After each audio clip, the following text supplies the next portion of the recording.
માનનીય ગૃહમંત્રી શ્રી હર્ષ સંઘવી સાહેબના ડ્રગ્સ તથા ડ્રગ્સ માફિયા વિરુદ્ધના કડકમાં કડક કાર્યવાહી કરવાના એલાન તેમજ મહેરબાન પોલીસ કમિશનર શ્રી અનુપમસિંહ ગેહલોત સાહેબની ડ્રગ્સ વિરોધી ઝુંબેશના ભાગરૂપે આજ રોજ સુરત શહેર પોલીસમાં આવેલ ઝોન 6 જે ડિવિઝનના ભેસ્તાન પોલીસ સ્ટેશનમાં 26/9/2025ના રોજ એક એનડીપીએસ એક્ટ 1895ની કલમ 8C 22B તથા 29 મુજબનો ગુનો દાખલ કરવામાં આવેલ છે।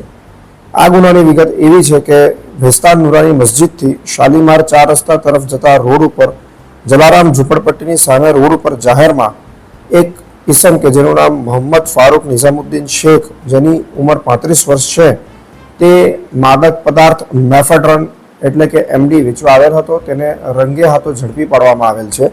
તેની પાસે 2.43 ગ્રામ એમડી મેફેડ્રન પકડી પાડવામાં આવેલ છે અને તેના વધુ તપાસ કરતા તેના સાથીદારો યોગી તથા અજય ચીરાને વોન્ટેડ જાહેર કરી અને પકડવાની તજવીજ હાલ ચાલુ છે। આ આરોપીના ગુનાહિત ઇતિહાસ અંગે અમે હાલમાં વધુ જાંચ પડતાલ કરી રહ્યા છીએ।